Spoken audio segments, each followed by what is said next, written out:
to this online conference. I'm very happy that already many people joined us, more than 160 persons. I just make a short introduction, some minutes, and I introduce the speakers of our panel. So since February 24, the Russian army has been waging a war of occupation against the Ukraine. However, the resistance of the Ukrainian army and population is surprisingly strong. The Russian troops have neither been able to occupy the country nor to overthrow the government. They are bombing residential areas and vital infrastructure. Tens of thousands of people have already died. At the same time, the governments in Europe are using this war of aggression as an opportunity to systematically push ahead their already previously planned rearmament projects. But however, large sections of the left in Europe are confused in this situation. They traditionally see the NATO, led by the US, as the only imperialist power, the usual aggressor. This assessment is now wrong. It's no longer valid. We live in a multipolar world with several imperialist centers and their allies rivaling for economic and geopolitical influence in the world. So contrary to leftist mythology, Russia has been pursuing a decidedly aggressive and expansionist strategy already for many years. Putin himself has openly stated several times since 2014 that he denies the existence of Ukraine. Immediately before starting the war, Putin once again made his position very clear. And yesterday, the Russian state news agency RIA Novosti published a guest article in which the author Timofey Sergeyev called for the destruction of the Ukraine as a state, and under the heading of denazification, he calls for punishing and killing such as tens of thousands of people who participate in the defense of Ukraine during the war. So this perspective is very clear. It's just the destruction of the state, of the society, and part of the population. So there is a great urgency for solidarity. We are organizing this event to give socialists in the Ukraine and in Russia the opportunity to put forward the views for discussion. We stand in solidarity with the double struggle against the Russian occupation forces and the struggle for democratic rights, for social liberation and ecological transformation against the oligarchs and the governments in Ukraine and in Russia. We explicitly say that the people of Ukraine have the right for defend themselves against the invasion, and it's up to them to decide how best to do so. Especially in view of the mass bombings and the arbitrary shooting of people and the open threat of extermination, the armed resistance is justified and deserves our support. We stand in solidarity with this struggle. And of course, we also stand in solidarity with the Russian anti-war movement and the Russian socialist organizations against the authoritarian Putin regime, which is turning into an open dictatorship. So with this event, we want to advance the discussion in the anti-war movement, in the climate movement, and among socialists. We want to contribute to coming out of indifference. We want to contribute to building practical solidarity with this discussion. So I welcome our speakers. First, I welcome Denis Pilash. He is a political scientist, historian, activist with the democratic socialist organization Socjalny Ruch, social movement, and he is an editor of the Commons Journal of Social Criticism. Then just spontaneously, Maxim joined us. He is also an activist of, as far as I know, from Socialny Ruch, social movement, and he will add some further elements from the concrete situation in the Ukraine. Then we have Hanna Perikoda. She is from Donetsk, from the eastern part of the Ukraine. She is a political scientist at the University of Lausanne in Switzerland, and she is a member of the eco-socialist organization Solidarité, and she is activist of the Committee Ukraine Switzerland. Finally, I welcome Gilbert Ashka. He is a professor at SOAS, School of Oriental and African Studies in London. He is author of several books on imperialism, on the new Cold War, and the revolutions in the Arab countries. He recently provoked a controversial debate among the left in Europe and the US in openly defending the delivery of arms for defending the Ukrainian population and the independence. So each speaker will make a short introduction of about 12 minutes. After this introductory part, each speaker is welcome to comment other speakers' introductions and add some further elements for the debate. And in the last part of, let's say, around 40 minutes, the last part will be devoted to the discussion and exchange with you, the audience, the public, via the question and answer, or Fragen und Antwort, question and answer function of Zoom. So you can just put your questions or your statements in questions and answer, and some comrades, Philippe, Eva, and me, we will collect this, put together, and put the questions or contributions to the floor.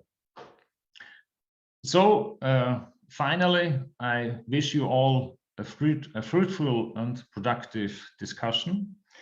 And I already express a big thank to all translators, interpreters. We have made an effort to translate from English in German, in French, in Italian. And I welcome also the comrades from Spain, from the journal Viento Sur, which joined us, and they will translate the interventions into Spanish.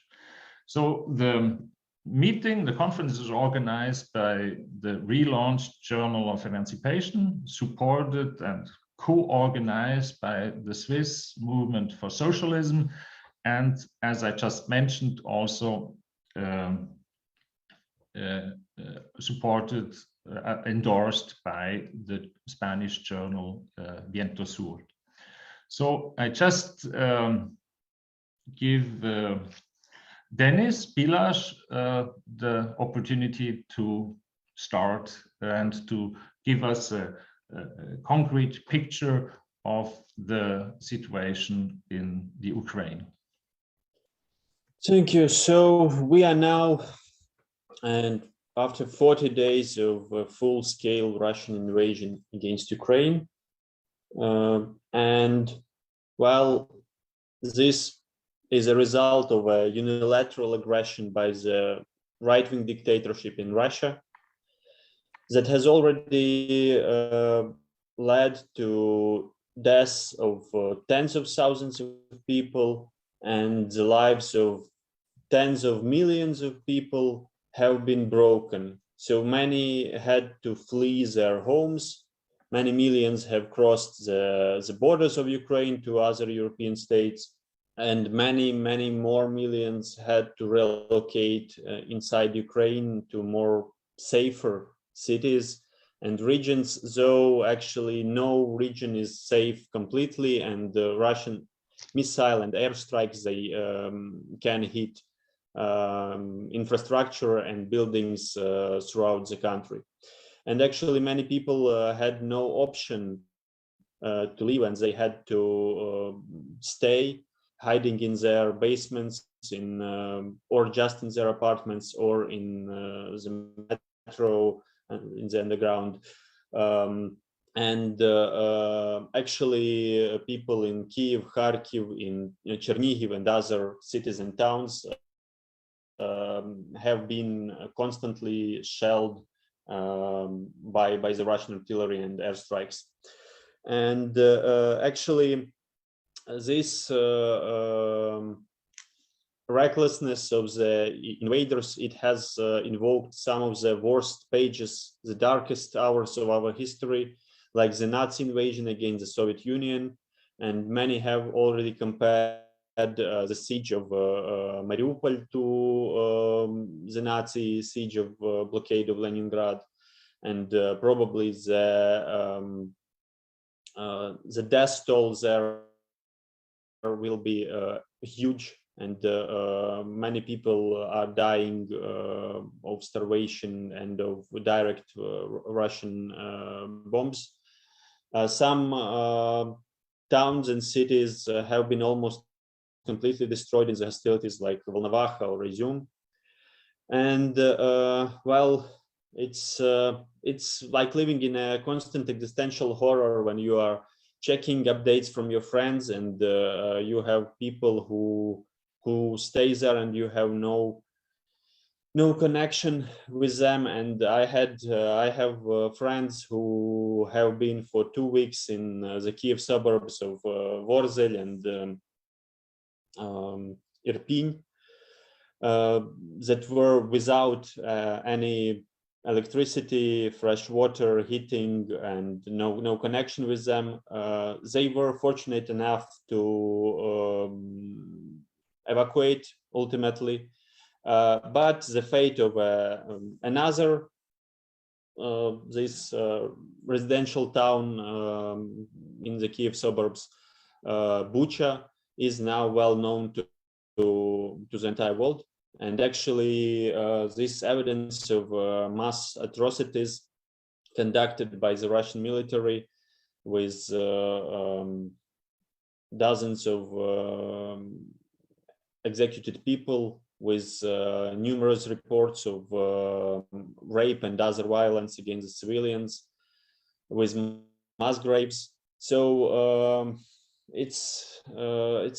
I've been very cautious to use the term genocide in many cases, but this seems as a clear war crime, and something like an act of genocide, like it was, for instance, the Pakistani army against the people of Bangladesh in the 70s, or the Indonesian army against the people of East Timor at the same time. So it's a direct continuation that brings us further than even the most invoked case of Srebrenica and this wars of collapse of Yugoslavia. And well, in general, we also can have this parallel with the Second World War, not just in this dimension of war crimes, but also in that notion that dictator in his bunker has met enormous resistance from the population, both military and civilian resistance. And actually, there's cities and towns that have been occupied, like Kherson, like Berdyansk, like Melitopol, like these cities that are near the nuclear plants in Chernobyl and Zaporizhian nuclear plant, that is Slavutych and Enerhodar. You could see the videos of probably thousands of people who were protesting the invaders, who were standing up against the armed soldiers who were trying with their bare hands to stop the armed vehicles. And these are local common people, mostly working class people, both Russian and Ukrainian speaking. I think the majority of them are actually Russian speaking. These are mostly like eastern, southern, and northern parts of country, with a big amount of Russian speaking population. men and women who are, and also people from other ethnic communities as well, like Greeks and Jews and so on. People who are joined in their rejection of the Russian occupation, and actually it took the invaders several weeks to find even some Quislings to cooperate with them, because it seems like this resistance is a full scale and full blowing. And actually, what's important besides the armed forces of Ukraine, besides the territorial defense units that were also joined by many volunteers, that the plight of the millions of essential workers and volunteers in humanitarian aid networks who actually keep the things going, who help the refugees, who help the transportation of the necessary goods and provision. And actually, you could see the heroic stance of transportation workers, employees of the state railroad company, who have evacuated millions of people to safer places, risking their lives. Dozens of them have been killed. Then what is done by other essential workers, obviously the healthcare workers, nurses and doctors, the firefighters, and so on and so on. So actually, it's not just about this direct resistance on the front line, but also by the tireless work of people who try to help others and who try to keep the people of Ukraine standing. And that's why you need to have a nuanced vision of what's happening here, and to see that this is an aggression against a smaller country and its people, and it's not some kind of dialectical negation of the crimes of American imperialism, for instance, but it's direct continuation. It's a direct continuation of the Iraq invasion, and the direct continuation, obviously, of Russia's its own imperialist wars, starting from the war in Chechnya and its interventions to suppress protests in Kazakhstan, in Belarus, and so on. And this is why we need an international solidarity, a world-scale anti-war movement, comparable with something that was against the aggressions in Vietnam and Iraq. And we need to both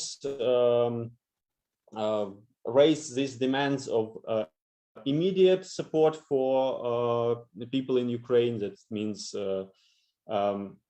all kind of support you deem possible for you, but actually we need both humanitarian and military aid, and we need the help for the refugees from Ukraine, notwithstanding with their origin and citizenship. But we need also more prolonged, more far-fetched demands in order to keep Ukrainian infrastructure and to recover it after the war. So it includes the cancellation of the external debt of Ukraine, and getting out of this vicious circle of debt and IMF imposed austerity. That means also massive investments to rebuild the country, and it's usually used this notion of a new Marshall Plan, but whatever. Anyway, it means some completely other approach to managing the social and economic affairs here, contrary to the previous oligarchic capitalism, and something that will be more socially just and socially oriented. And it also means putting maximum pressure on the Russian regime.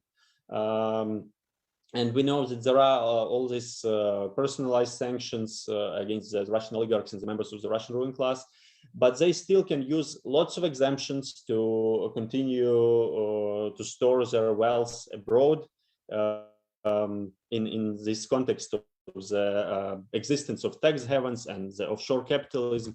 And this is again a question, a demand that transcends just the Ukrainian conflict, and that brings us to the issue that throughout the world, this system has to be challenged and combated, and not just the Russian and Ukrainian oligarchs, but the capitalist class throughout the world should be stripped of these opportunities. And also, given the economic base for the Russian aggression and for another petro empires like Saudi Arabia with their criminal war in Yemen, again, it's raising the issues of fossil fuels and this modern day fossil fuel capitalism, and what's the alternative to it. So we need to not just to stop purchasing these fossils from Russia, but also not to do what is done by the likes of Boris Johnson, who then come to Saudi Arabia, that has just executed another dozens of people, and trying to pump up more oil from there, but to think about a global scale green transition and probably an eco-socialist alternative to the existing neoliberal capitalism.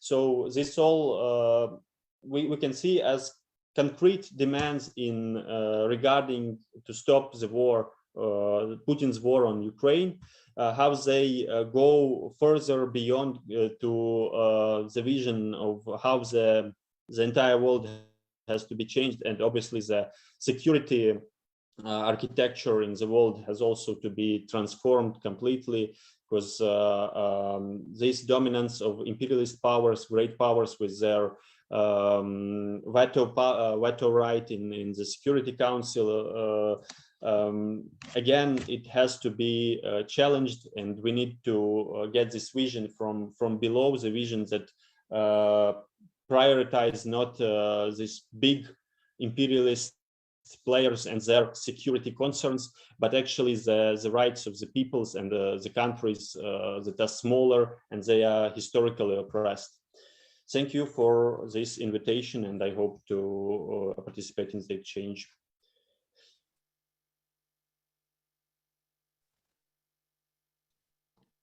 Yeah, thank you, Denis, for this first overview of the current situation in the Ukraine, and also for your political suggestions, the demands we should put forward. So just in my introduction, I forgot something to tell you.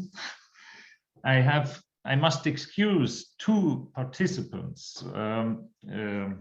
First, Oksana Dudchak, also from Ukraine. She is also a member of Socialny Ruch, and she is also one of the editors of the journal Commons, Journal for Social Criticism. She had to leave the country. She is now in Germany, but she is right now in a situation that she could not participate. And the second I have to excuse is Ilya Budraitskis from Moscow. He also had to leave the country, and probably you can imagine, if you have at once to leave the country, you have to organize a lot of personal stuff, legal stuff, and so on. And we hope that both of them can join us in a further discussion. At the end of the meeting, I will inform you about a second conference we will organize in 2 weeks, and probably they can participate 2 weeks. So our second speaker is Maxim Shumakov, also from the Ukraine, and you are also member of Socialny Ruch. And you can add some further elements and further impressions and your point of view of the current situation in Ukraine. Thank you very much for joining us, also very spontaneously. Thank you. Thank you. Good evening. I'm very glad to be here today on this discussion. And from my side, I want to bring out some cases, some points on the situations that are here, mainly from the western part of Ukraine. I live in and my activism is here in Lviv, is the western part of Ukraine. And I will talk from my personal experience as an activist of the social movement and as a person who has been volunteering from the beginning of the Russian invasion. Therefore, first of all, I think all we here in Ukraine witnessed since the beginning of the Russian invasions, the weakness of the state institutions caused the lack of the governmental support to the humanitarian causes and problems. And one of the most visible and serious here in the western part was this large flow of refugees that part of them stayed in the west of Ukraine and part of them lived to the European Union and other countries, mainly to Poland. And as you know, it's more than 1 million of Ukrainians are now trying to lodge to accommodate in Poland. Therefore, at the beginning of the invasion, most of the works basically was taken up by grassroots activists, by different volunteering and social organizations. There are different groups. There are different groups here in Ukraine, and they have partially different activities that they are doing. Some universities choose not to stop the work they're studying, but to transform the studying process into some kind of volunteering. There are different studying programs like computer science, psychology, and the university principals and administrations encourages students to participate in different activities that are connected to volunteering and to their specializations. For example, the psychologists, on the psychologist part, to the refugee children, kids, and as a part of the Ukrainian population. Also, as the government couldn't support railway system workers, the most of the workers organized the system to help for refugees to get to the Poland and European countries, not getting enough of their wages and working, for example, for 2 or 3 days fully without any vacation or the weekend. So that also was a kind of volunteering from the labor part of Ukraine. Another side of the humanitarian problems was that the trade unions found that they have no way to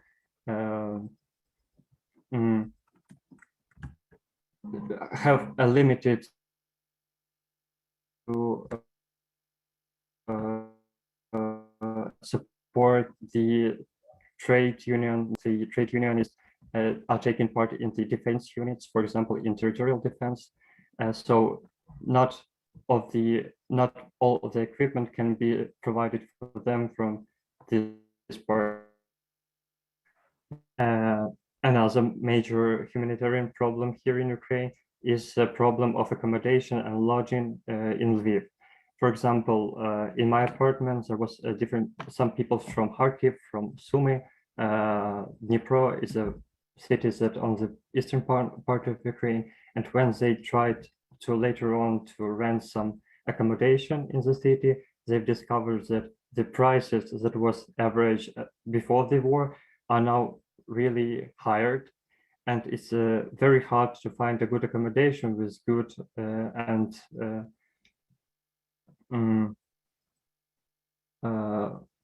with a good renters and so on. And there is this contradiction, like that even a lot of people cannot afford or cannot find a free apartment, but in Lviv there are a lot of apartments that are just not that their people do not live, because a lot of Lviv residents left the city to stay in the villages where it is safer to be, and a lot of these apartments are just staying without the people to be lodged there. and as an organization, social movement, we've tried to get some kind of building to make to fix it, buy enough beds and lodging places to get the refugees. But it's been already 3 weeks, as I remember, and we have no response from our local government here in Lviv. So we try to communicate with the local deputies, but it's really hard to set up the enough good connection with them. I mean, and another part is the refugees who are now staying in Poland. We have a lot of discussions with Polish trade unions. For example, one of them is Inicjatywa Pracownicza, and they have and they want to support Ukrainian refugees, as there appeared a lot of cases when the people were hired for the job with a very low wage, or even there are cases when people are not getting at all wage, but work just for them to be accommodated in the Poland. So this trade union, Inicjatywa Pracownicza, with connection with support of our organization, social movement, is trying to make some instructions, some information leaflets for the people, for the refugees of Ukraine to join the trade union, for their rights to not to be violated, to be supported by the Polish government, and try to some kind fix all these humanitarian problems that appeared since the invasion. Thank you.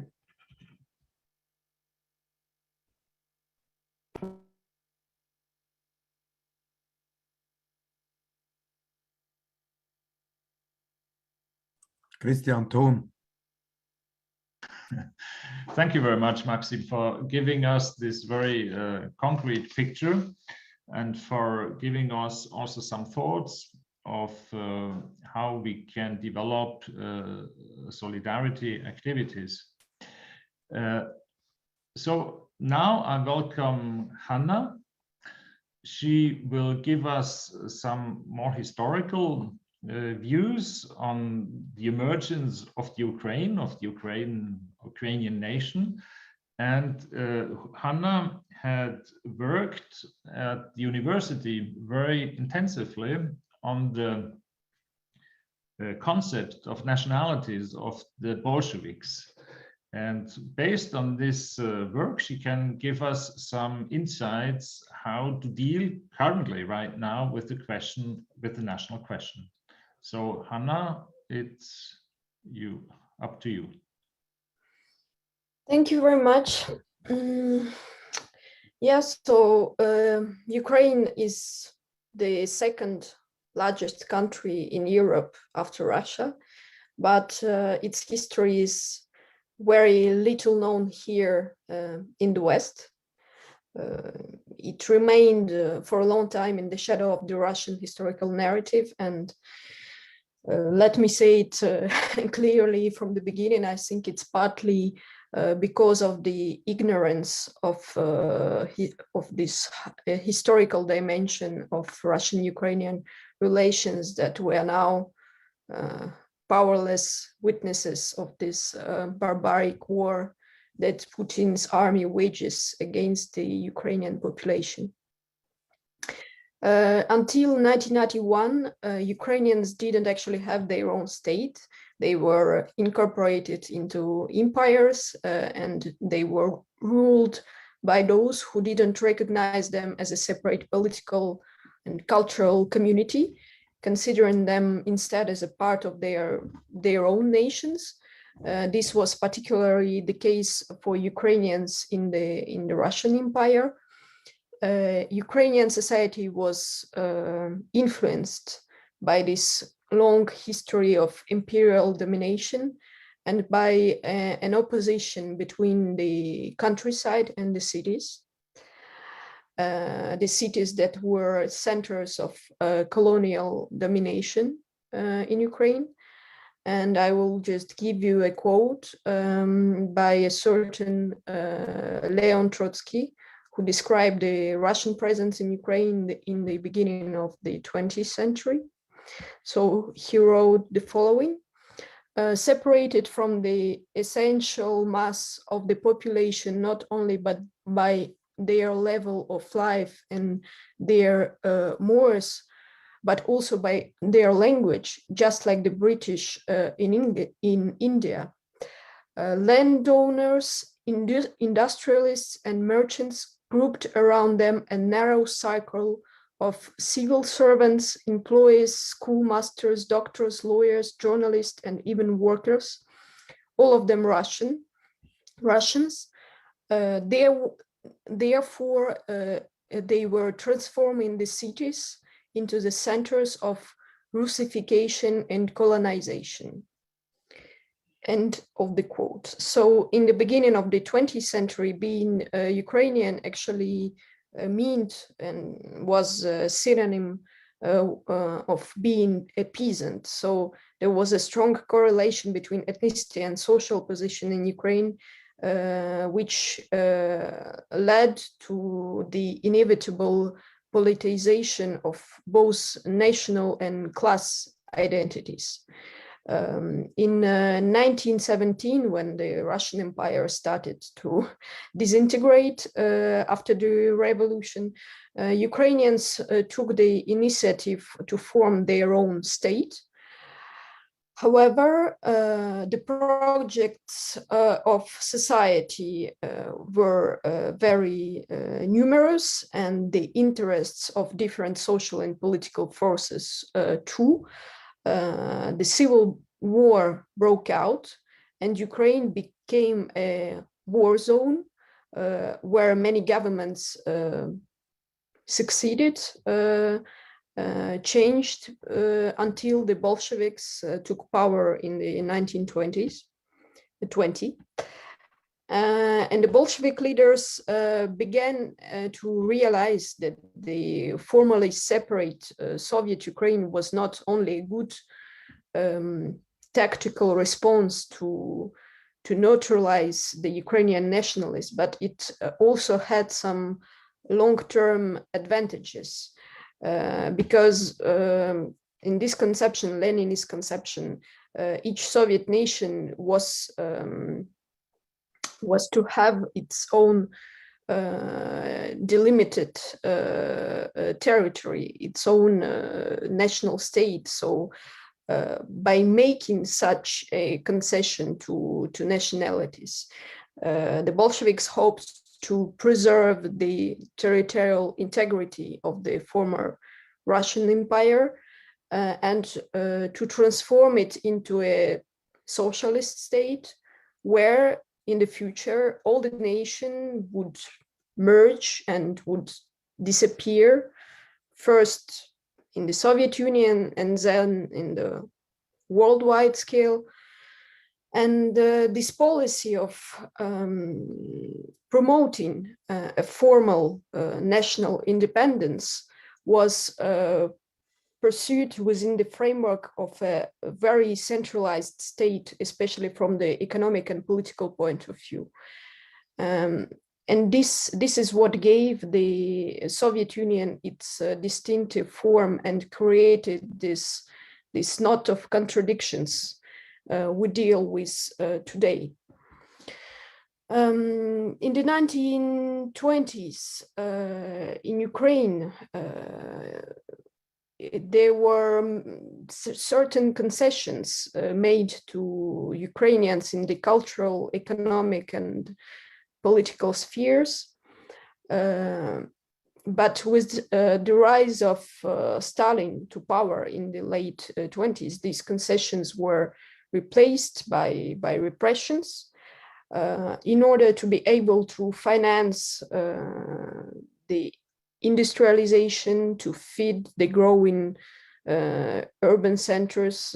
It was necessary actually to break the resistance of peasants that were opposed to the forced collectivization. And some extremely violent measures were put in place in just one year between or 6 million Ukrainian peasants died from this artificial hunger, and at the same time, the Ukrainian political and cultural elites were wiped out by repressions. Several thousands of communist Ukrainian intellectuals have been murdered.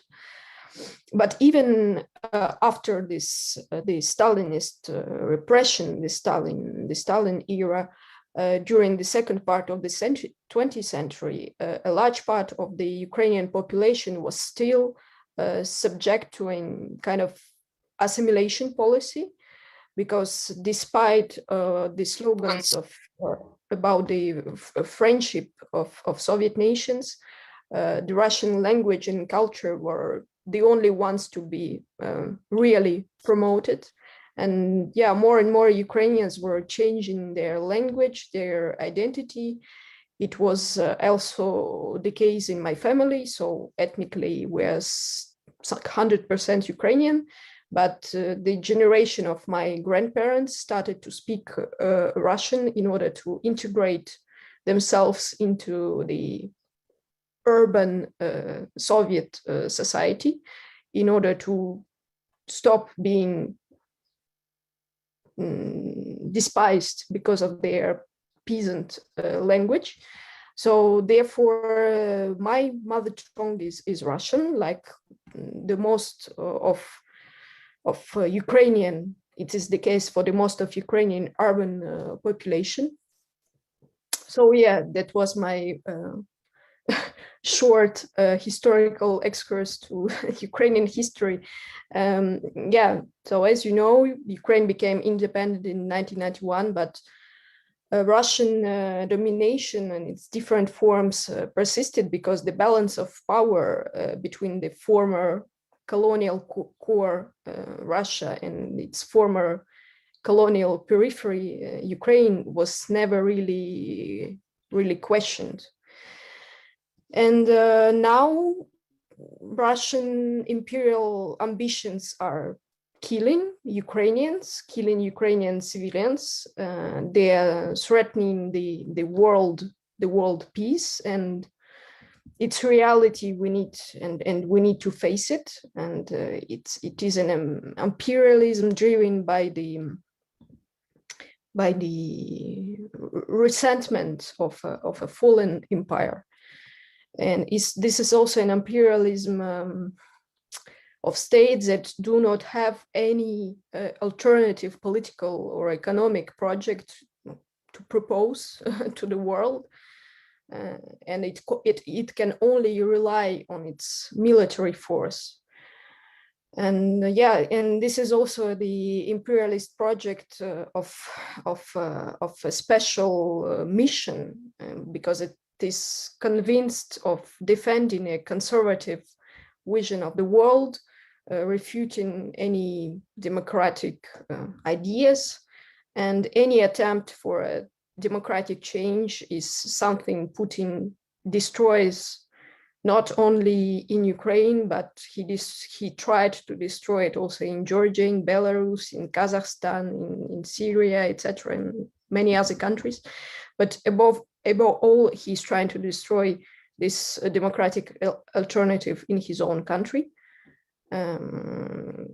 So for me, it's far from these claims about the threat of NATO and all other arguments. For me, it's indeed against these democratic aspirations of people that Putin waged his war, and he wages this war for years already.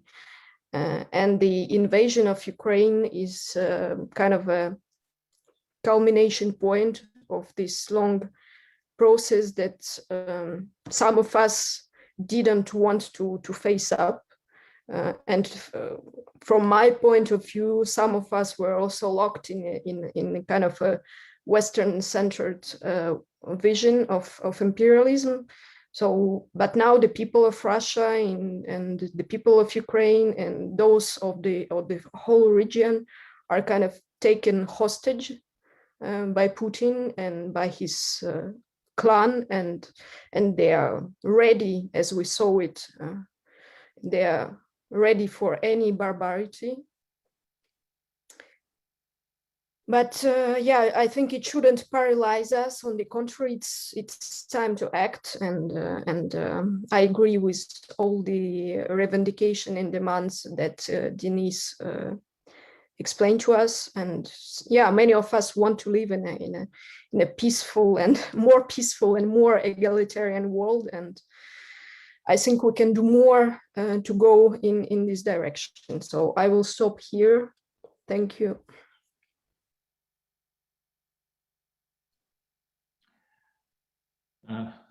Thank you very much, Hanna, for giving us these insights in important parts of the history of the Ukraine and the emergence of the Ukrainian state and the old debates, which are, of course, still very important. And it's important to know these elements. So I'm happy to welcome Ilya Butraitskis. He was able to change schedule and to join us. So I'm very happy to give him the opportunity to present his perspective. As I told you at the beginning, he comes from Russia.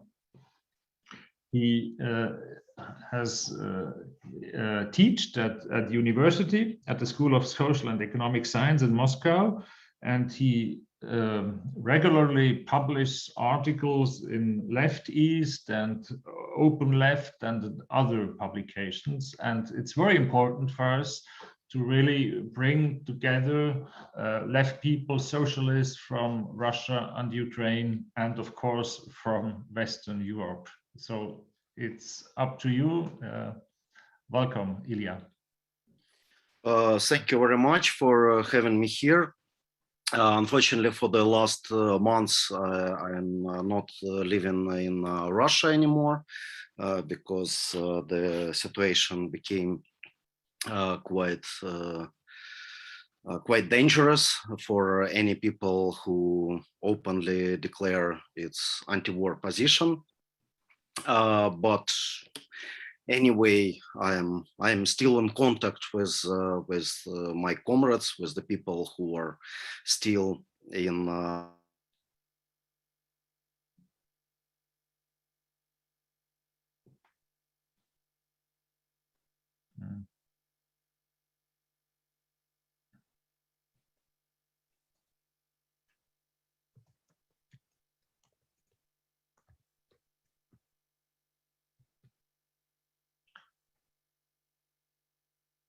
Ilya, do you hear us? The connection seems to be interrupted. Probably you have to leave and to reconnect if you hear us.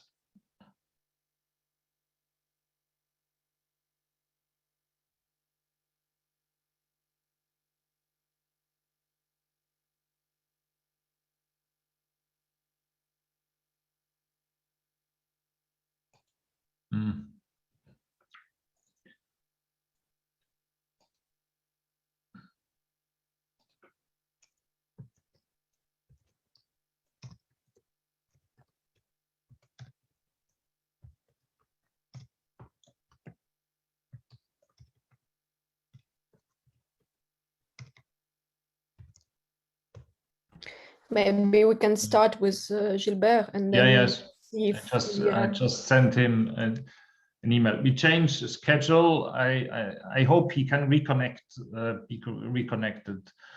Gilbert, so yeah. As I presented you wrote different very controversial articles in the recent weeks, highly controversial. There is a huge debate going on in the left in Europe. And please explain us your position. Yeah, thank you, Christian. And thank you for organizing this. Thank you for this opportunity to meet comrades is fantastic opportunity to meet comrades from Ukraine and my old friend Ilya, and the whole audience. So that's great. Second point, you keep saying that I wrote controversial articles. I didn't write controversial articles. I wrote a position, a point of view. All positions are controversial. Mine is not more controversial than anyone else, you know. So I don't think this is the appropriate way to present it. Thank you. So the first thing I want to say is that I believe that Ilya is back actually. Would we let Ilya carry on, because I haven't started really. Okay, so maybe I will finish because I okay, just Ilya, just go on, and then we I'm sorry, I have a problem with the internet in this place.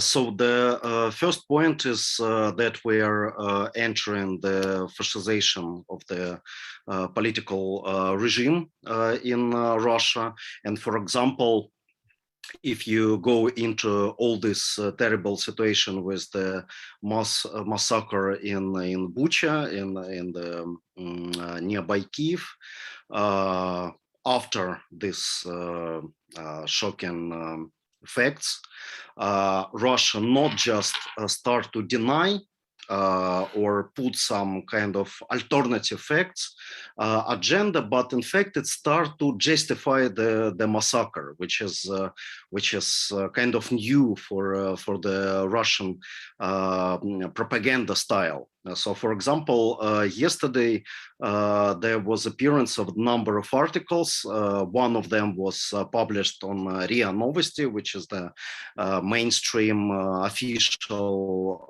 news agency. And the article there explained that basically we had, as Russia, a mistake in this military operation, because we believed that it's operation to liberate the Ukrainian people from the group of Nazis. But now it became clear that most of Ukrainians are Nazified. Most of Ukrainians, they are Nazis. And then the denazification means de-Ukrainization. That was one of the main points of this article. So most of Ukrainians should be violently punished because they are Nazis. The Ukrainian Nazism is much more dangerous than the Hitler's Nazism in the Second World War, and the struggle against this Nazism is the last thesis of this article, is the only Russian thing, because all the other countries they are in some way collaborate with Nazis. So it's the only position of the Russian state to define the Nazis from the non-Nazis. So here the very term Nazis use as the very concrete like a tool of dehumanization of Ukrainians. The idea that Ukraine should be destroyed as the country and its population should be punished with some kind of ethnical cleanings, that was very clear from this material. You had also some of these explanations which use the same language and the same line of arguments. And for the moment, you see that in the case of Russia, you see the clear use of the very fascistic arguments, of the very fascistic ways how this political regime operate inside the country. This new form of fascism instead of the historical fascism, not based on any, let's say, mass movement. So it's not about the movement. So it's like fascization coming from the top, and the situation of the very deep social atomization and lack of any, let's say, self-organization in the society, and the main aim of this regime to destroy any forms of solidarity, any forms of self-organization, any forms of the resistance in the society. However, you can say that the Russian society is very much united. So, of course, you have all these opinion polls. For example, it was the recent opinion poll made by Levada Center that around 50% of Russians, they supported this so-called military operation in Ukraine, and some 30% they likely supported this operation, and only around 20 who are likely not supported or strongly opposed the operation. But as some pollsters explained, the main problem with all the polls in Russia that 90% of people, they simply refuse to answer these questions. So that means all this kind of opinion polls is quite meaningless, because this atmosphere of fear, the kind of totalitarian forced agreement, public agreement in the society, block any true expression of the real thoughts of Russians about the war. Every day you have the hundreds of evidences from different cities of Russia, from with some individual acts of resistance, like some people destroy these Z symbols, the symbols of this war in Ukraine from the Russian side. There were some collective letters from professors, from scientists, from different like layers of society against the war. There are many individual acts like posters, like graffitis in the cities, and so on. So you can't say that there is no resistance. But this resistance, for the moment, avoid any public forms, any forms of the clear organization. And even organization on the national scale. Of course, this kind of condition where this propaganda from Kremlin creates a totally different picture of what is going on in Ukraine from reality, is something that could work only for the short terms. So it's not possible to cover for a long time the big number of losses in the Russian army. It's hard to cover for a long time the real failure of the military plan of the Russian army in Ukraine. That's why, of course, Putin definitely want to finish this war as soon as possible, but with some kind of victory or some image of victory that could be sold for the population by propaganda. Just 2 days ago, it was very useful comment from one of the Russian liberal experts that basically you already have a kind of split inside the Russian elite, but that's not a split in between those who oppose the war and those who support the war, but that a split between those who are ready to end it and who understand that they should end it as soon as possible, and those who are ready to continue to the final kind of suicide of the Russian army and the Russian state. And this kind of split became more and more visible when you see the difference in positions between, for example, such people as Ramzan Kadyrov, the chief of the head of Chechen Republic and Chechen gangs in the territory of Ukraine, and the people like Dmitry Peskov, who is the official spokesperson for Putin, who used to be a kind of more moderate than Kadyrov in his view on the situation. And of course, both of them, they belong to the party of war, but for now their perspectives became more and more different. So the last thing is about the possible points of instability in Russia. I think that it's still some possibility of the split in very top of the state, because of course all the situation, the war that is going to be a failure for Russia, the impact of economic sanctions became a real challenge, a huge challenge for the very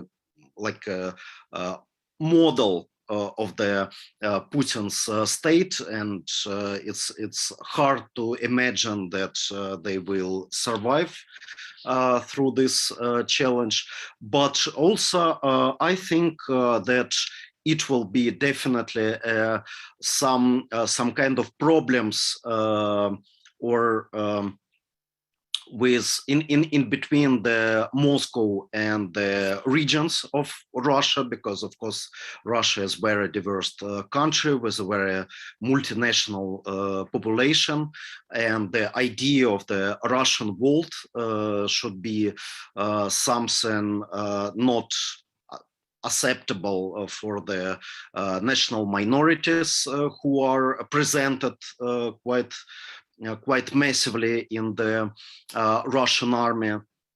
And also, of course, all the situation will be a huge challenge for the model of the Putin state, which is far from the principle of federation, but in reality is a very centralized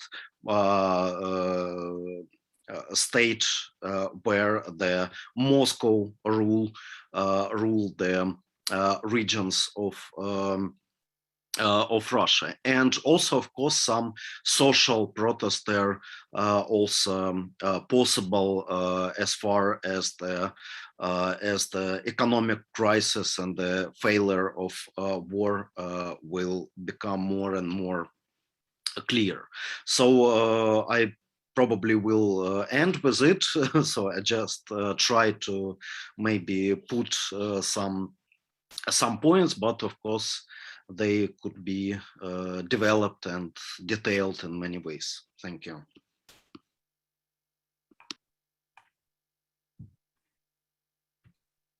Thank you, Ilya, for giving us these insights on Russia and also the transformation and continuation of the Russian regime and its radicalization towards a very, very bad development.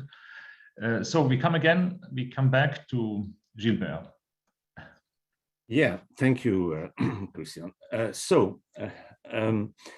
First point I wanted to make is that the Ukrainians are fighting for all of us today. Of course, they are fighting for their own country. They are fighting for their own people. These are obvious things.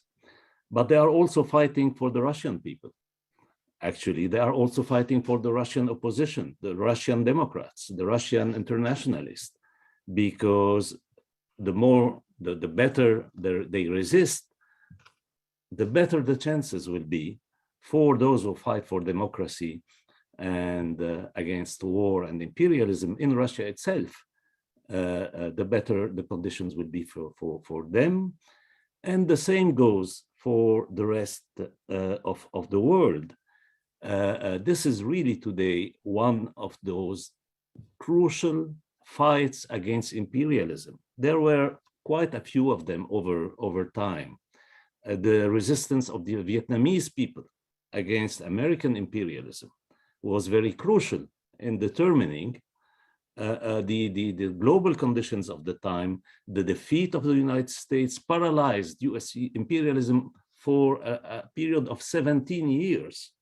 And that therefore created conditions which were actually conditions that helped some peace processes, including Gorbachev in the Soviet Union and major steps towards disarmament. So today, the Ukrainian resistance is really one of those focal points in history, and it is absolutely crucial. And it is a remarkable resistance. It's a real popular war. I mean, of course, the regular army is fully involved in that, but it is fully involved with the moral of an army defending its country. And the difference in morale between the Ukrainian army and the Russian army has been very much clear in this war, between soldiers who are really motivated because they are defending their country and their families, and soldiers who realize that they are being sent as cannon fodder in an invasion war, in a dirty war, absolutely dirty war. So the fantastic resistance that the Ukrainians, not only their regular army, but the population, this National Guard, the women and men, every kind of contribution from what we heard about the refugees and all that, to filling bottles for Molotov cocktails or the rest. I mean, this is a real mobilization of an entire population. It is absolutely remarkable. Now, let us imagine, just for the sake of understanding how important this has been, let us imagine that the Russian army managed to just take control of Ukraine, change government in Kiev, put in power some agent of Moscow, and impose its totalitarian order on the country.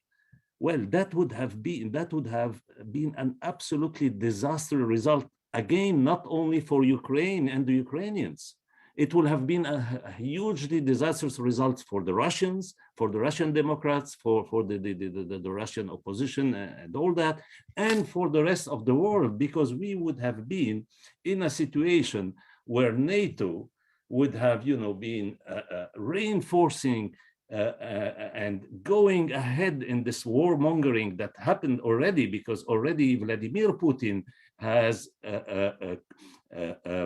made a fantastic gift to NATO with his war. NATO was already accused of being obsolete before this war, and suddenly you have had this revival of NATO. You have now countries like Finland who want to join NATO after decades of neutrality, and you have a country like Germany who is increasing massively its military expenditure. Everything is going on. So had Putin managed to control Ukraine as he wished, this would have carried on in at a much higher level. And our argument as anti-war as anti-imperialist would have been completely muted. Just imagine the situation that would have been there had Russia taken full control of Ukraine. Who could have listened to us when we say we are against increase in military expenditure, for instance? So that's the point here. Ukraine has been fighting and is fighting for all of us. And add to that, that the success of a regime which is today the most visible far-right regime in the world, which is that of Vladimir Putin. He was matched with Donald Trump, but Donald Trump, because of the peculiarities of the United States, could not completely take over. I mean, had Donald Trump managed to do what he wanted to do, in the attack on the Capitol and stuck to power, we would have had these two guys. But the fact is that the model, the inspiration of the far right today worldwide is Vladimir Putin.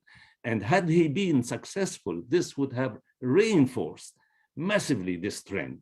So we have to understand that this is an inspiring resistance. This is a resistance for us all. We are all indebted to the Ukrainians for their heroic resistance and very inspiring struggle. Now, I'll come here to what Christian called the controversial, which is the result. I mean, it shouldn't be controversial actually, but it's the result of the fact that for many decades, and especially during the whole time of the Cold War, there was one imperialism that was intervening globally and worldwide in a very intensive manner, and that was US imperialism and its allies. The war in Korea, the war in Vietnam, wars here and there. There were plenty of wars in which the United States in particular was leading this comment. Now, for part of the global left, there was also a solidarity with the people of Russia and Eastern Europe against the Stalinist regime in the Soviet Union. But a big part of the left, and especially all the left that was pro-Soviet Union, pro-Moscow, was what we call campist. That is, they used to align behind Moscow, whatever Moscow did. Now, the Soviet Union collapsed by the end of 1991. And we entered into a period during which, that period was called the unipolar moment, during which the United States appeared as the only, superpower left. And the United States indeed went into very ugly imperialist expeditions. A war on Iraq in 1991, the intervention in Somalia, the war, the invasion of Afghanistan, the invasion and occupation of Iraq in 2003. So we have had all that. And so this big part of the left remained on the idea and the view that only the United States is the enemy, the imperialist. And so you have what I call a neo-campist, which is not alignment behind someone, but alignment against, if you want. So the logic of the enemy of my enemy is my friend. Since my enemy is Washington, any regime that is against Washington is okay. And this is a completely, of course, it's a logic that has nothing to do with the left and with anti-imperialism, especially when it ends up supporting another imperialism. And in this case, I'm speaking of Russia's imperialism, because whatever discussion one could have had about the nature of the Soviet Union with Marxist categories like imperialism and the rest, there is no possible discussion about the nature of Russia. Russia is a fully monopolist capitalist state, and actually one of the most reactionary types of capitalism, most socially backward reactionary type of capitalism, and an imperialist country with two main sectors, the hydrocarbons and the arms industries, which are the two pillars of the Russian economy. So this is the point here. Now, even among the part of the left that understood that Russia is an imperialist country, you still have old, I would say, reflexes. And this idea that we see today in those and the position which is the most incoherent, because those who support Russia are coherent, right? They have nothing to do with the left, but they are coherent. But those who say we support Ukraine, but we are against providing Ukraine with weapons, and we are against any economic pressure on Russia, well, are in a completely incoherent position, completely incoherent. That would, I mean, when the Germany and Italy were intervening in Spain in the Spanish Civil War, were we against delivery of weapons from French imperialism, French colonialism, where you had the Popular Front, or the US imperialism, the Roosevelt government, or were the left asking and demanding that these countries send weapons, which they didn't. They didn't, but that was a demand. So this is an understanding here that when you have a people fighting against an imperialist invasion, you have to support these people, to support their struggle. Their struggle is important for you as much as it is for them. And to support their struggle, you need to support their right to get weapons, the weapons they need for their defense, from whichever source has this weapon and is willing to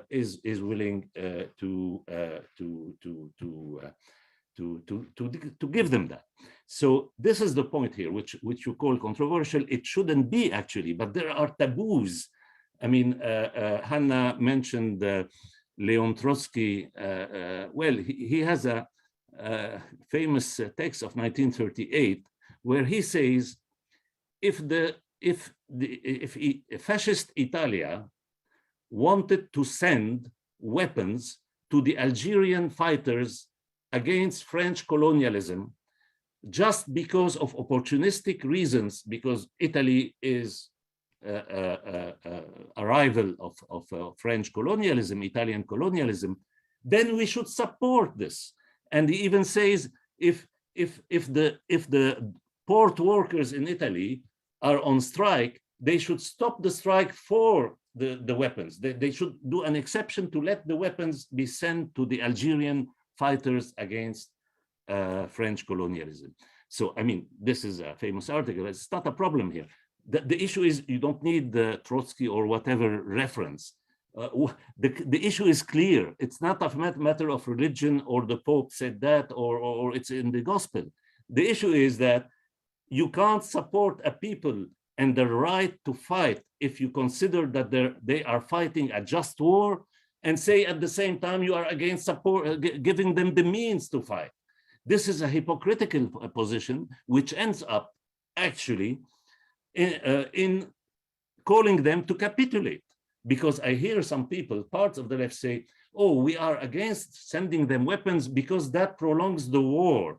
And we are for negotiations and peace. What does it mean? It means they have to accept the conditions imposed on them by Russia and stop fighting. That's what that means. So that's not a support. That is actually the very contrary of a support. It claims to support the Ukrainian struggle, but actually, if people who say that go in the street and demonstrate against their countries in London, in Madrid, in Paris, in Berlin, against sending weapons to the Ukrainians, they would actually be helping the Russian occupation. They would not be helping the Ukrainian people. So we have to understand this and not deal with taboos or with Pavlovian reactions to everything that Washington does. Now, all this being said, and I will end with that point, we shouldn't also fall in the reverse kind of position, which I can find sometimes among some Eastern European comrades, which is to belittle the responsibility and the role of NATO in all that, and the United States. Actually, Vladimir Putin is the result, a product of Washington's behavior toward Russia. The conditions that were created by Washington and the International Monetary Fund and the rest in Russia created social economic disaster and catastrophe that led to that. Plus, the humiliation that was imposed on Russia is another factor that intervened. That is the comparison that has been made a lot, which is correct, between Weimar Germany and Russia in the 90s. And you know what resulted from Weimar Germany, and we know what is resulting today in Russia.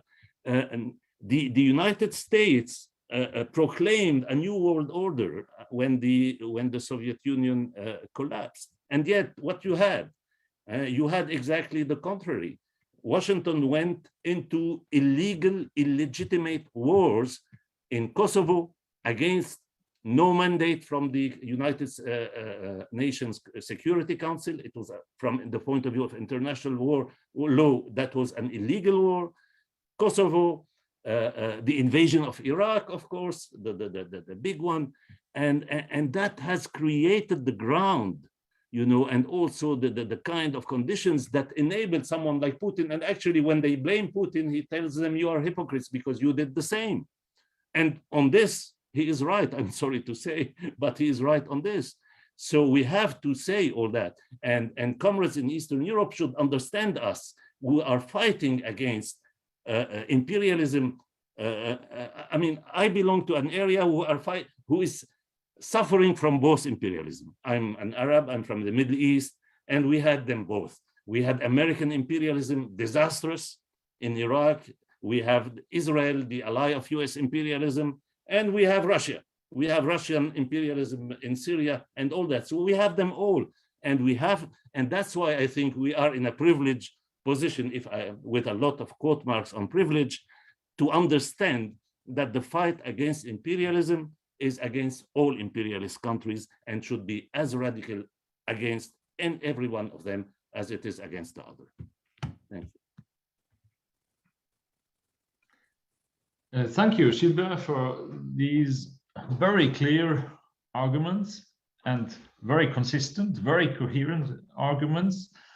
And I completely agree that your line of argument is important to put forward in the entire left in Europe and in the US. So we have the possibility that each speaker of you can make some additional remarks to other contributors, but I suggest that we quickly go already to the questions of the public. But if there is a remark someone wants to make of you to another panelist, just go on. Otherwise, I would just take some questions from the public. Okay. There are two questions or two remarks on solidarity. One is on trade unions. Lars Henriksson from Sweden, he informed us about a very interesting activity of solidarity when he or colleagues or workers from Sweden became aware that the factory receives intermediate products from a factory in Ukraine, and so they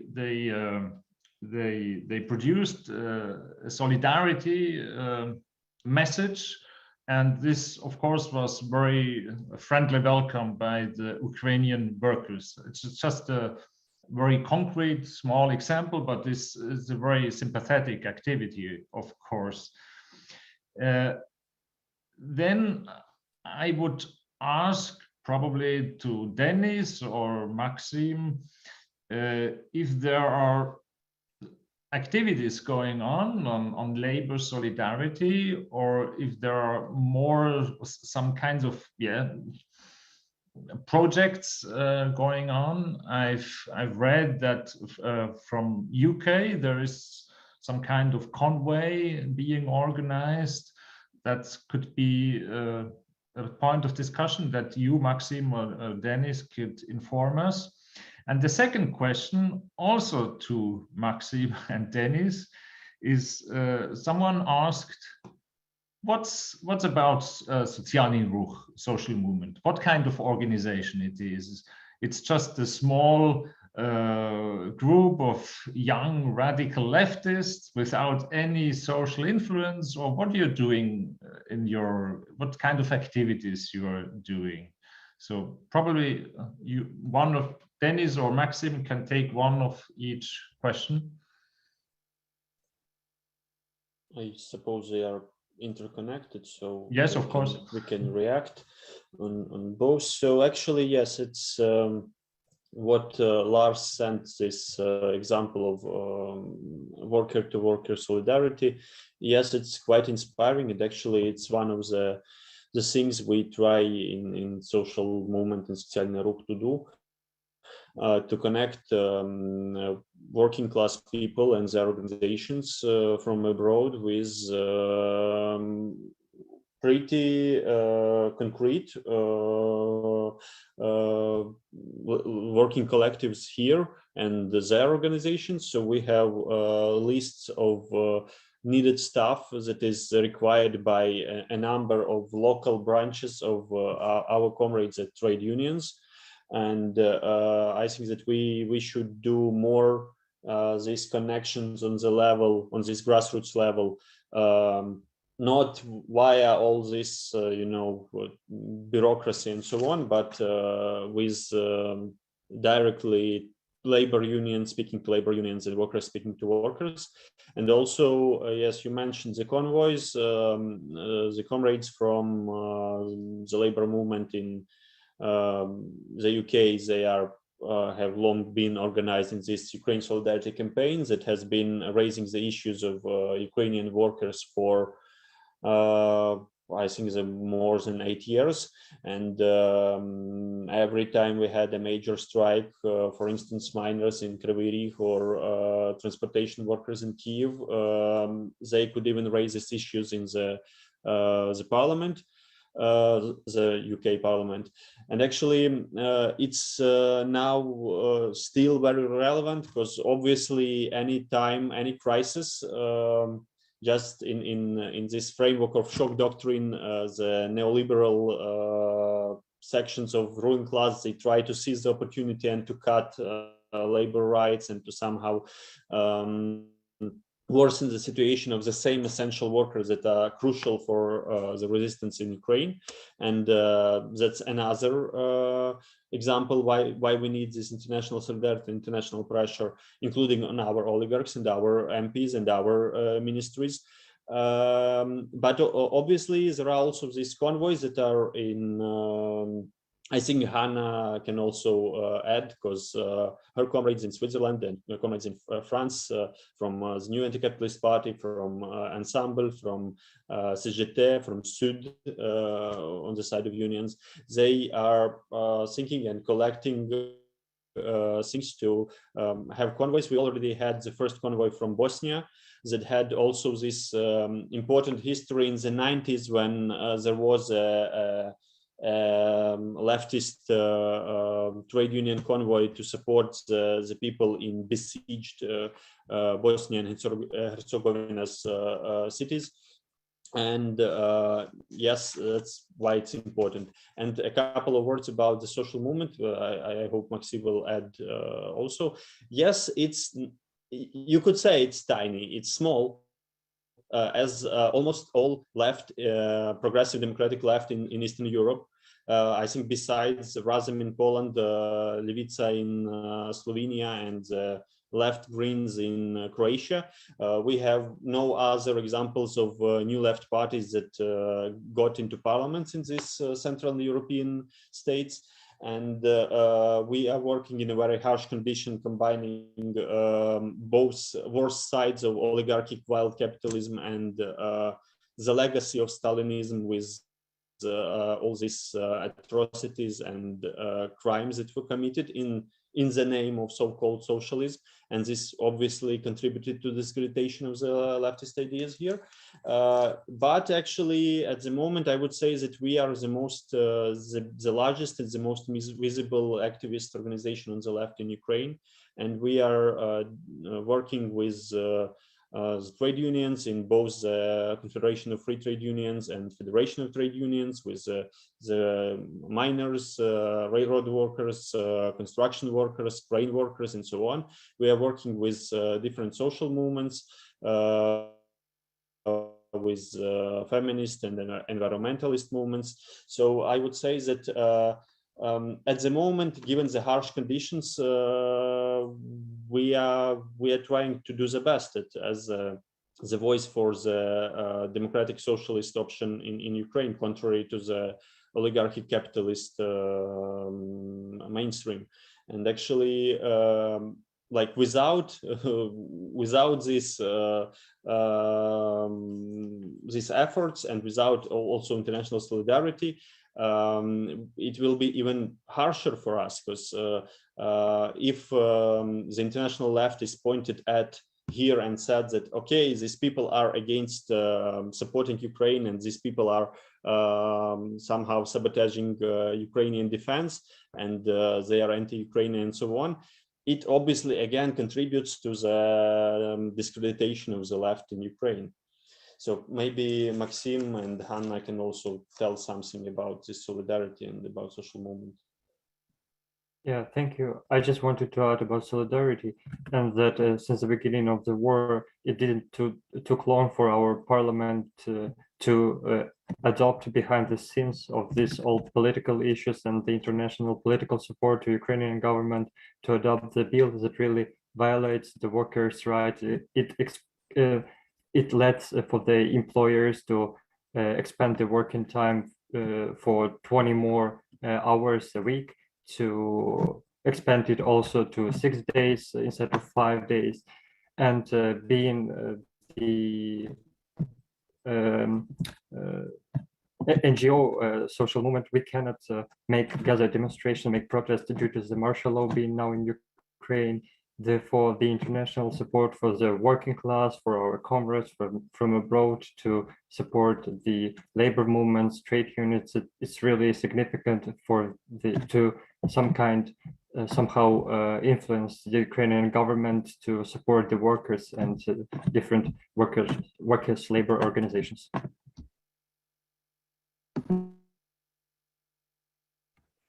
Yeah, I will just add some thoughts about the actions of solidarity. Here in Switzerland, we have our committee, and we're engaged in some practical issues and questions of humanitarian aid, and we are helping refugees, but we are also using our platform actually to relay the demands and the revendication and positions of our Ukrainian comrades, trade unionists, and left-wing activists. So we are trying to give them voice here, and also it helps us. It helps to oppose this hypocritical position of supporting Ukraine without really. Without the real support, because what is really frustrating that most of the left-wing organizations here in Europe and Switzerland, they are engaged in never-ending debates, but they are doing most of them are doing practically nothing to help Ukrainians. Even I'm not talking about the military help, but even civilians. So we're trying actually to motivate these people to be engaged in real and practical support. And yeah, it gives us the opportunity, the fact that we are publishing the position of our Ukrainian comrades, it gives us the opportunity to show to people, to the left-wing activists and trade unionists here, that the Ukrainian left exists, and it's now it's fighting for our liberty here to continue actually to fight for our to defend our rights here, because as we know, the Putin's regime is the best supporter of the extreme right, and even here in Switzerland, the right-wing parties are not opposing the war in Ukraine, and they are supporting Putin and his economical interests in Switzerland, and it has a huge impact on this war, that Switzerland is not really engaged in real sanctions against the Russian capital. And the last thing I wanted to say, that also the European how to say web, the European initiative of solidarity with Ukraine is organizing a delegation that would be able to go to Ukraine to meet our Ukrainian comrades, to show our solidarity, and also to help them financially in their initiatives that where they are engaged to help workers to defend their rights right now in the war conditions. So I think we will share more information on the social media when we have some practical stuff to share with you. For example, we will raise money for this initiative, for this mission. So be in touch and with us, and just check the social media. And also social movements, Социальный рух, they have their own bank account. So if you want to show the practical solidarity with the left movement, please just donate something, and it counts a lot in this period, and it counts a lot in Ukraine.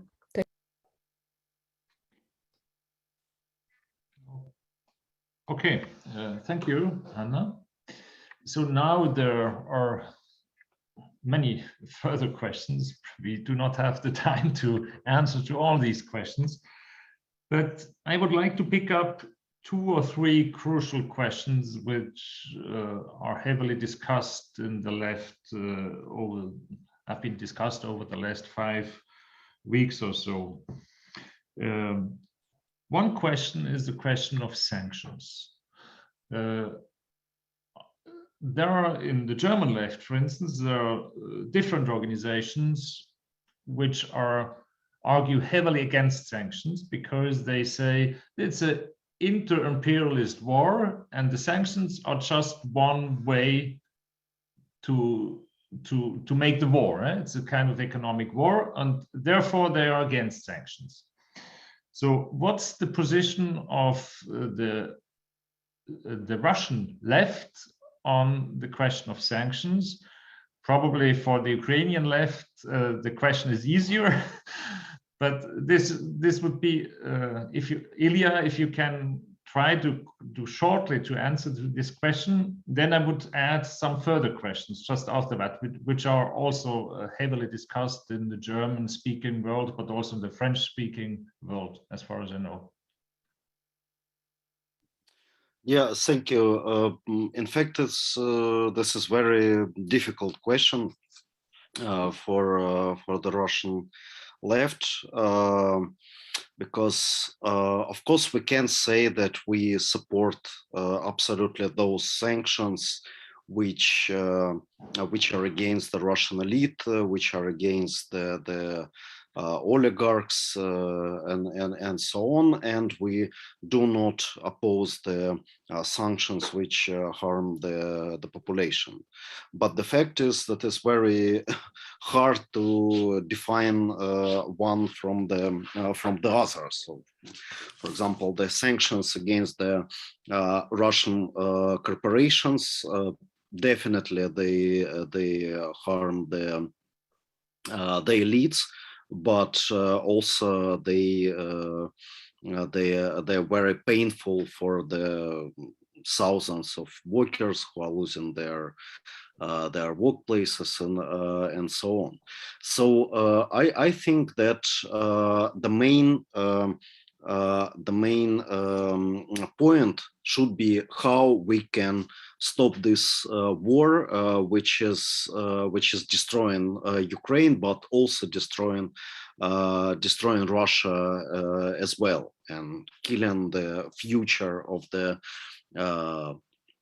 let's say most of Russians in one way or another. So Yeah, so it's really hard for any political left-wing group in Russia to openly say yes for the sanctions. But also we should understand that if the sanctions is the cost that need to be paid to stop this war, so yeah, so probably there is not so much alternative to it. Yeah, so. Okay, Yeah, so thank you. I have no any good answer on this question, I will say.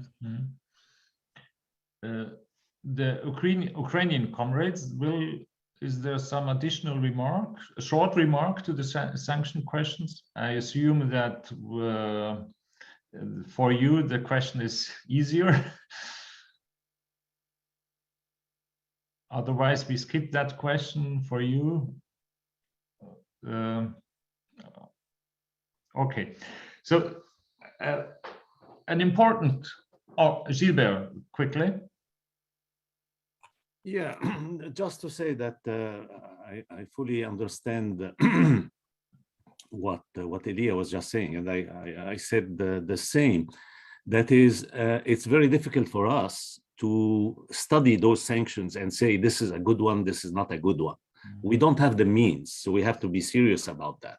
Secondly, the Western governments are fully engaged in imposing these sanctions. So I don't think it's our role to outbid them on that. And I don't have any confidence in the Boris Johnson government, in the Emmanuel Macron government, or all that. I'm sure they also use these issue of sanctions to pursue their own interests. So that's why my own position is that, I mean, I'm not supporting these sanctions because I have zero confidence in the people. But at the same time, I understand that these sanctions are part of the pressure on Russia, and therefore they are helping, definitely, certainly, no doubt, they are helping the Ukrainian resistance. And from that point of view, I'm against lifting those sanctions as long as the war is going on. When the war will finish, we'll see what happens. But then you have the problem of reparations to Ukraine, because Russia has destroyed Ukraine. It must pay, a price for that. That's very normal, I would say, and legitimate. So that's another dimension of the problem. Gilbert, thank you for these additional comments. Now I would come to two other points which are heavily discussed and controversially discussed within the left in our countries. The first is the question of the extreme right in Ukraine. Very often we can hear that, yes, the Ukraine is a country full of right-wing extremists. There is the Azov battalion in Mariupol. And when we support the armament of the Ukrainian army, finally, we will arm the extreme right. This is one of the issues we have to discuss. Is there someone of you, Hanna, Dennis, Maxim, who would like to answer to this question?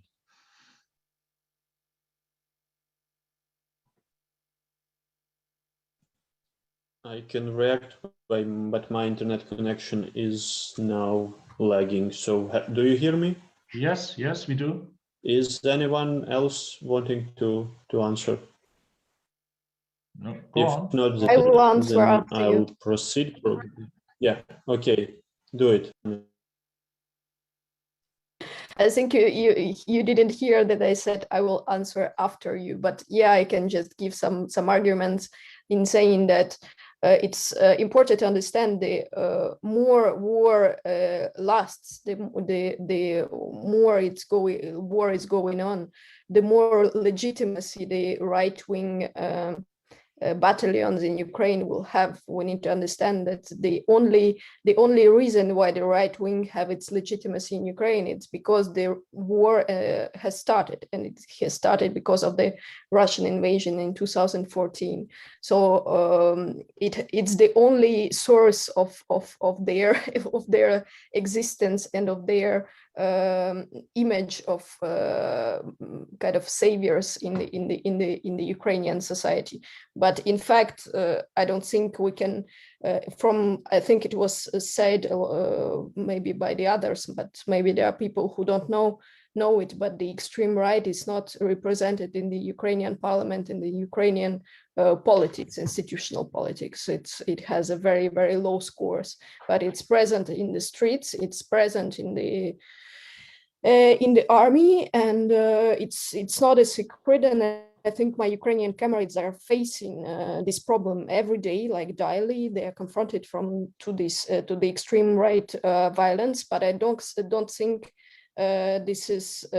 I think we have a lot of fantasies about the real power and the real influence of extreme right in Ukraine. And yeah, I think that the most important thing to understand that they emerged and they gained their legitimacy in the population just because of the Russian invasion. And I think Denis can have more insights about that, can give us more insights.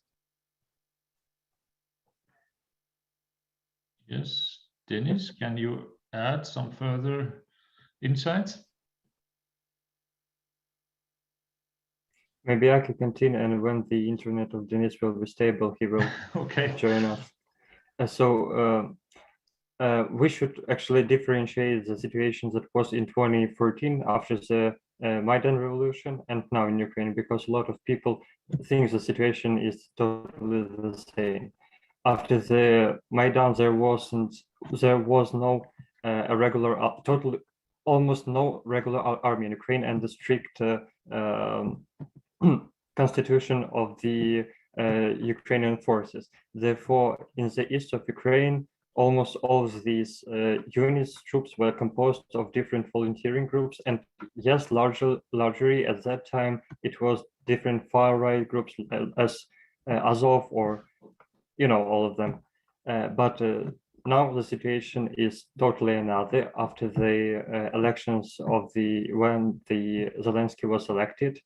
And I'm not a fan of presidency of Zelensky, but I should admit that the power and the influence of far-right groups was now more or less than that it was before. Even the Minister of Internal Affairs that was supporting different far-right groups after the protest of Ukrainian population was rejected by the Ukrainian government. And now, as you know, there is Azov battalion, but its power, its influence is very exaggerated. It's about less than 1,000 troops. They are fighting in Mariupol, and almost all the Ukrainian troops are regular army. And as you know, this defense unit on the local scale, they're composed of working people, of different activists. For example, we have also defense units of anarchists, of socialist activists, and you can find a lot of different trade unionists that also composed their, so to say, battalions, and now are supporting Ukrainian resistance. Therefore, I want to emphasize that today, Ukrainian resistance is very popular one. It's not composed of just the far right. It really has it really represents the whole scale of population and different opinions that dominate in it. Okay, thank you, Maxim.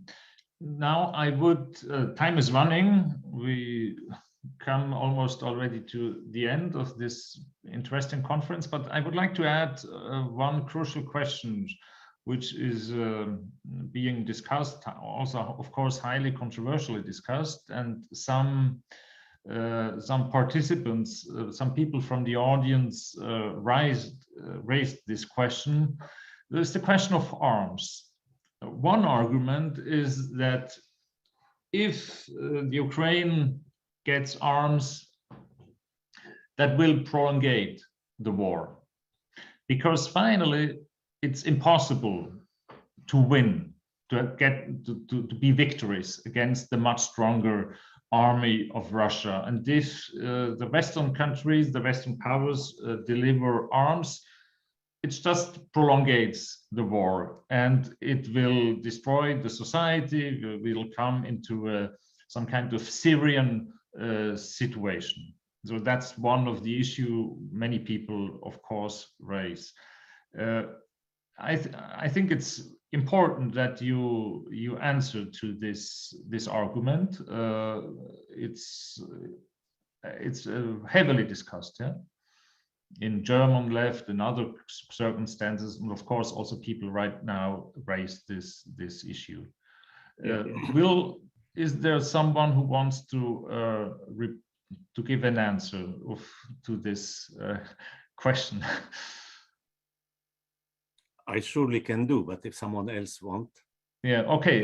Silvia, go on, and probably afterwards Dennis' connection will be again work, but go on. Yeah, well, I mean, it's quite clear. Anyone saying, well, weapons should not be sent to the Ukrainians in order that the war does not, carry on, that means what? That it means that you are wishing that they capitulate. That's exactly what it means. It means they should stop fighting. Well, I haven't heard much of such kind of argument when Vietnam was fighting US imperialism. And by the way, the US army in Vietnam was far bigger than the Russian army in Ukraine, right? And Vietnam was a smaller country than what Ukraine is today. And yet, it inflicted defeat upon US imperialism.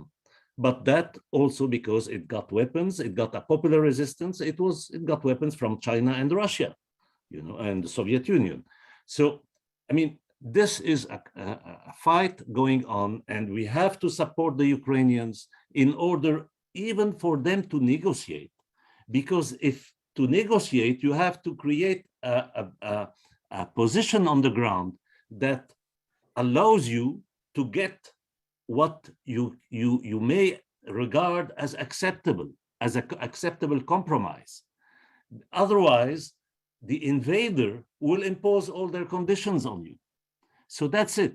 So those who say no weapons to the Ukrainian, they should be clear and say, we want the defeat of Ukraine and Russia's control of the country. Otherwise, if you don't want that, if you want to support the Ukrainian, if you believe that the Ukrainian resistance is a just war, a just fight, then the only coherent position is it should be supported, the right of the Ukrainians to get weapons for their defense from whichever source is available to them is a fully legitimate right. That's it. I think issues are quite clear. And, I mean, pacifism, I respect the pacifist position, non-violent, turn the other cheek, you're okay. But that means what? Which country in the world has done this? Let them invade us and I mean, okay, that's a position. Maybe someone has it for religious reason. It's respectable. But when you come through, you position that as a political position, sorry, but it's completely incoherent, right? And here, if the only thing again is really solidarity with the Ukrainian people.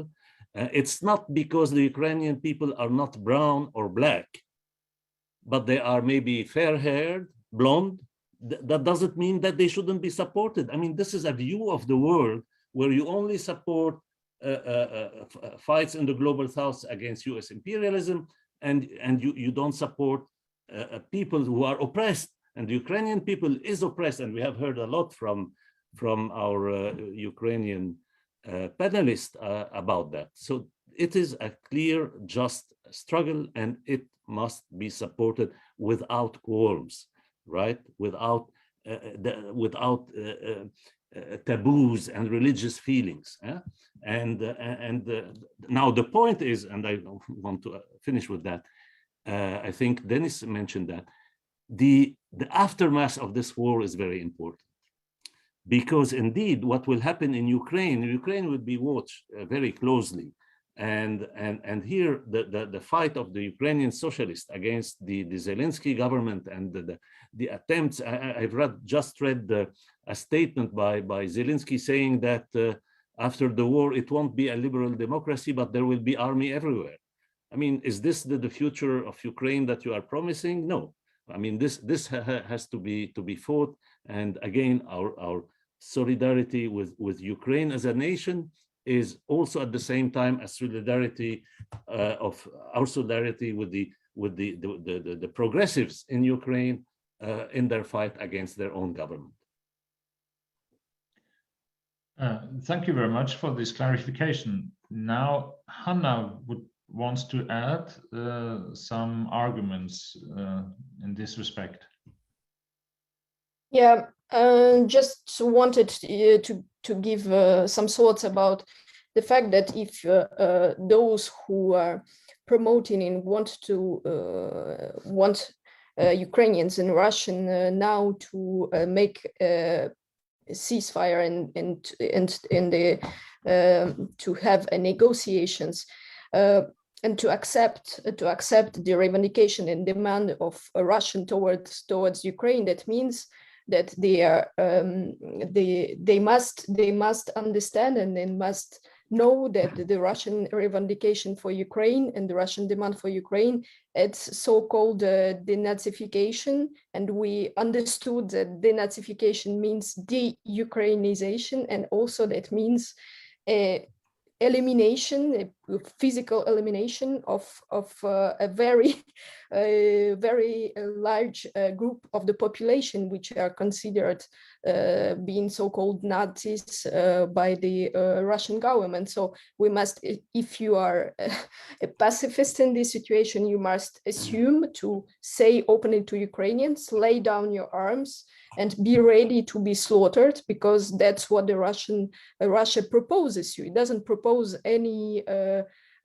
compromises for this moment. And also you need to assume this position and to say also to our Russian comrades that they must surrender, and now they must live in a fascist and totalitarian, quasi-totalitarian state, and they must not oppose their government. That it's also, if you are defending this position, you need to be ready to understand that after the end of the war in Ukraine, if Putin stays in power, it means for Russian the end of their future, and it means for our Russian comrades, anti-war comrades, that they cannot continue to live in this state. They have no future. So this, if you are going in till the end in your logic, so this is the position you must assume. Yes, thank you, Hannah, for this very important additional remark. So when I see it correctly, Dennis would like to add a comment on this. I'll try if you hear me. Yes, we can hear you. We can hear you. Go on. Okay, so yeah, I think that Gilbert did a brilliant argument that, well, actually we can compare this. Many people are familiar with organizing in the unions, and without any power behind you, you are crushed by the boss. And this is a situation that Ukraine without military support will be again crushed by the stronger state and the stronger army. And think about it that in the case that it fails, it will mean additional Buchas and Mariupols because this is the reality of the Russian occupation and the disastrous reality. And actually, it will also set this dangerous precedent when another great power is exerting its aggression without obstacles, and it will stir up further aggression throughout the world of the likes of Erdogan and so on. And actually think about the Ukrainian people. Ukraine is a periphery in Europe. It's a country that isn't at the core of the capitalist world system. It's actually something that is closer to the global south. And that's why we need so desperately this solidarity, especially in the global south.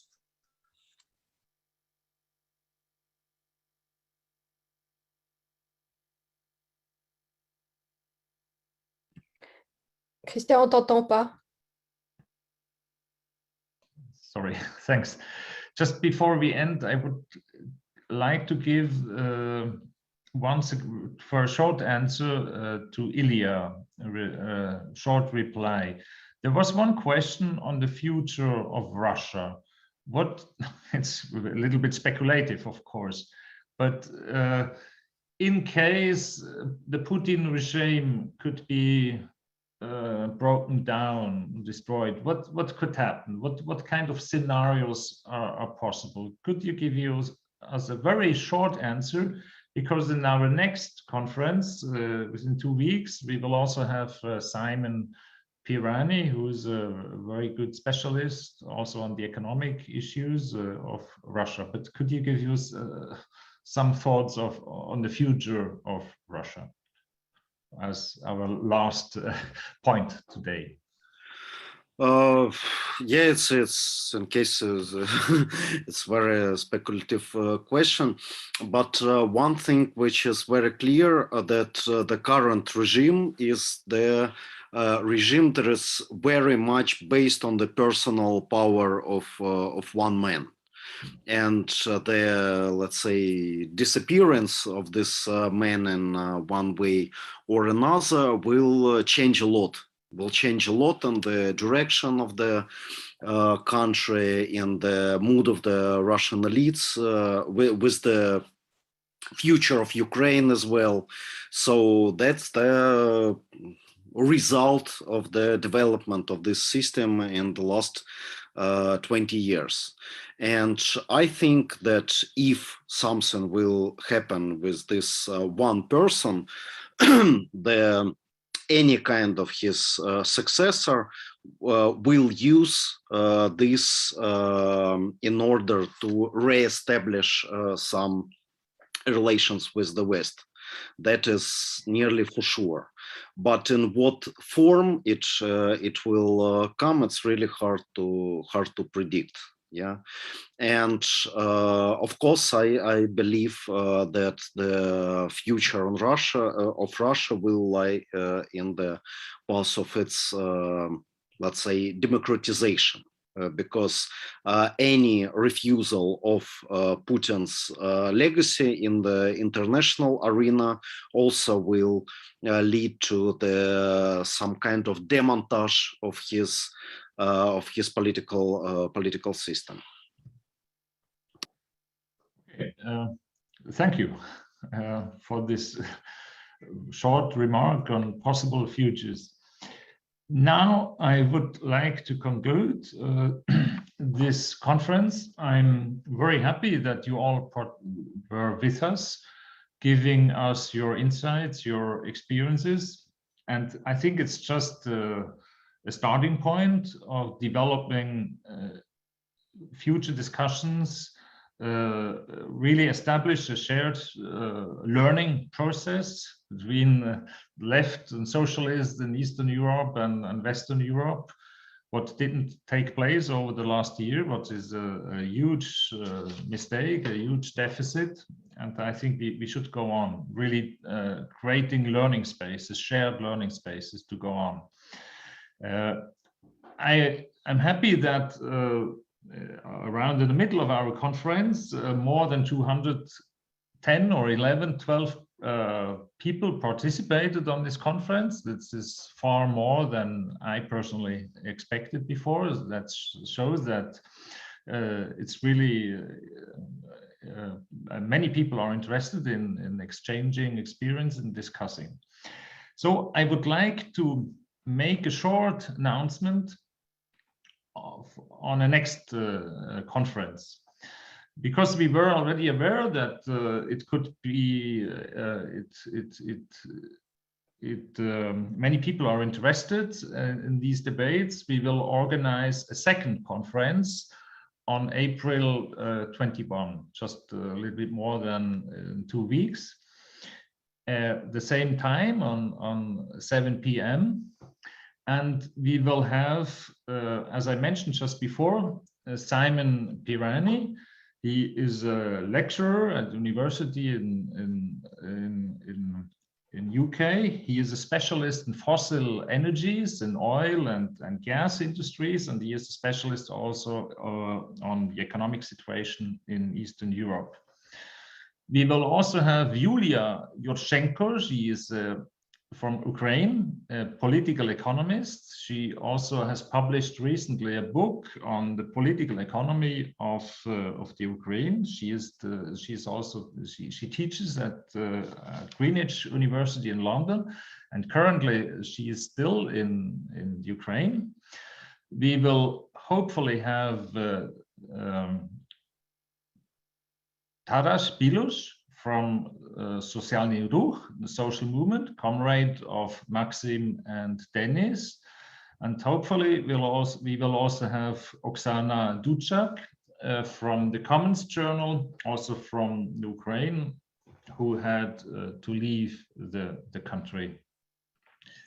In the chat, you have links. You can see links to different activities of solidarity, also in the questions and answer button. If you see, because there were several questions on how can we support, what kind of activity we can support. You see the links. We probably from Movement for Socialism and the journal Emancipation, we will put further activities on our websites and accounts where you can send money to, and we will try to support solidarity activities in Switzerland and Germany and Austria where we can. I thank a huge thanks to the translators, the interpreters. It's a huge effort. We translated in German, in Spanish, in Italian and French. I'm also happy that the journal Viento Sur, the Estado de España, joined us with in this meeting. And hopefully also the next meeting, which will take place in 2 weeks, we can also have further partner organizations in Germany, in Austria and Switzerland who participate to really engage this important exchange of experiences, ideas. So thank you everybody, to the public, to the audience for participating. Join our look to our websites, Movement for Socialism, which is socialismus.ch, or emancipation.org, or vientosur.info to inform yourself. And of course, I do not know. We can also put the website of Socialny Ruch, social movement, and the Commons Journal from Ukraine to our website. And as I mentioned at the beginning, Ilya is working with Left East and Open Left. Huh? Oh no, what's the name of? I forgot the name.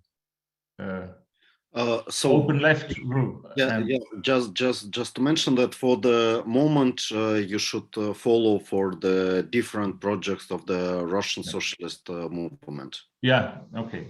Which I'm a part of. They have also an English part of their website. Okay, thank you very much. The speakers can, hopefully you can stay some minutes with us just to make a short, to have a short feedback round with us. But thank you to everybody. Yeah.